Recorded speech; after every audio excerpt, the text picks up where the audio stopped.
K രാജനെതിരെ പരിഹാസവുമായി Satheesan. Mundakkai Chooralmala ടൗൺഷിപ്പിലെ വീടിന്റെ വിള്ളൽ revenue മന്ത്രി കെ രാജൻ പരിശോധിച്ചതിൽ വിമർശനവുമായി പ്രതിപക്ഷ നേതാവ് വി ഡി സതീശൻ. ചോർച്ച പരിശോധിക്കേണ്ടത് എഞ്ചിനീയർമാരാണ്, മന്ത്രിയല്ലെന്ന് അദ്ദേഹം പറഞ്ഞു. ഏറെ കൊട്ടിഘോഷിച്ച് ഉദ്ഘാടനം നടത്തിയ വീടുകളിൽ ഇതുവരെ ആർക്കും താമസിക്കാനായില്ലെന്നും സതീശൻ കുറ്റപ്പെടുത്തി. തെരഞ്ഞെടുപ്പിന് മുമ്പ് ജനങ്ങളെ കബളിപ്പിക്കാനുള്ള കാപട്യമായിരുന്നു ടൗൺഷിപ്പ് ഉദ്ഘാടനം. തെരഞ്ഞെടുപ്പ് കാലത്ത് ബോർഡുകൾ വെച്ചും മറ്റും ആഘോഷമാക്കിയ ഒരു ഉദ്ഘാടനത്തിന് ശേഷം ഒരാൾക്ക് പോലും അതിനകത്ത് താമസിക്കാനായില്ല. തെരഞ്ഞെടുപ്പ് കാലത്ത് നടത്തിയ തെറ്റായ പ്രചരണങ്ങൾക്കൊക്കെ കാലം മറുപടി നൽകുമെന്നും സതീശൻ പറഞ്ഞു.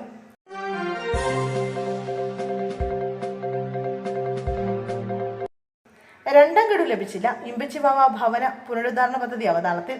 സംസ്ഥാനത്ത് ഇമ്പിച്ചി ബാവ ഭവന പുനരുദ്ധാരണ പദ്ധതിയുടെ രണ്ടാം ഘട്ട തുക ലഭിക്കാതെ വന്നതോടെ ദുരിതത്തിലായി കുടുംബങ്ങൾ.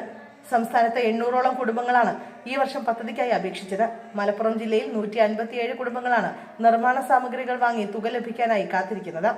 ന്യൂനപക്ഷ വിധവകൾക്ക് വീട് പുനരുദ്ധാരണത്തിനായി സംസ്ഥാന സർക്കാർ നടപ്പാക്കുന്ന പദ്ധതിയാണ് ഇമ്പിച്ചി ബാബ പുനരുദ്ധാരണ പദ്ധതി.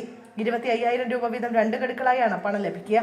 ആദ്യം അനുവദിക്കുന്ന തുക കൊണ്ട് പുനരുദ്ധാരണത്തിന് ആവശ്യമായ സാധന സാമഗ്രികൾ വാങ്ങി റിപ്പോർട്ട് സമർപ്പിക്കണം.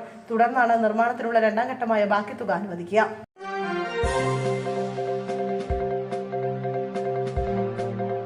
തൃശൂർ കോടാലിയിൽ പാമ്പുകടിയേറ്റ കുട്ടി മരിച്ചു. 8 വയസ്സുകാരൻ ആൽജോയാണ് മരിച്ചത്.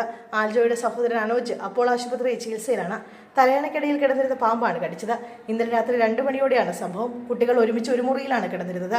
രാത്രി ഇരുവർക്കും ദേഹാസ്വാസ്ഥ്യം അനുഭവപ്പെടുകയായിരുന്നു. തുടക്കത്തിൽ ഇത് ഭക്ഷ്യവിഷബാധയാകാമെന്നാണ് മാതാപിതാക്കൾ കരുതിയത്. ഇരുവരും അവക്കാഡോ ജ്യൂസ് കുടിച്ചാണ് കിടന്നത്. ഉടൻ തന്നെ ചാലക്കുടിയിലെ സ്വകാര്യ ആശുപത്രിയിൽ ഇരുവരെയും എത്തിച്ചു.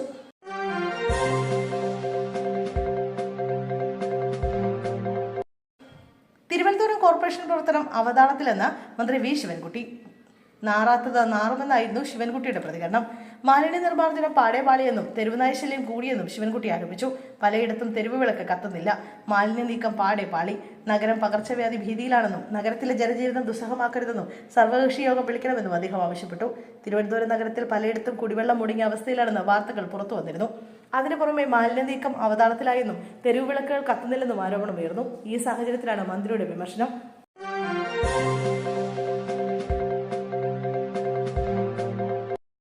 കനത്ത ചൂട്. സംസ്ഥാനത്ത് 12 ജില്ലകളിൽ യെല്ലോ അലർട്ട്. ചൂട് വർദ്ധിച്ച സാഹചര്യത്തിലാണ് യെല്ലോ അലർട്ട് പ്രഖ്യാപിച്ചത്. പാലക്കാട് 40 ഡിഗ്രി സെൽഷ്യസ് വരെ താപനില ഉയരാൻ സാധ്യതയുണ്ടെന്നാണ് റിപ്പോർട്ട്. ഇന്നലെ പാലക്കാട് രേഖപ്പെടുത്തിയത് 40.1 ഡിഗ്രി സെൽഷ്യസ് താപനിലയാണ്. നാളെ മുതൽ ചൂടിന് നേരിയ ആശ്വാസമുണ്ടാകും. ഈ മാസം അവസാനത്തോടെ വേനൽമഴ ശക്തമായേക്കും. വടക്കൻ കർണാടകത്തിലെ മഹാരാഷ്ട്രയ്ക്ക് മുകളിൽ നിലനിന്നിരുന്ന എതിർ ചക്രവാതമാണ് ഈ ദിവസങ്ങളിൽ താപനില ഇത്രയും ഉയരാൻ കാരണം.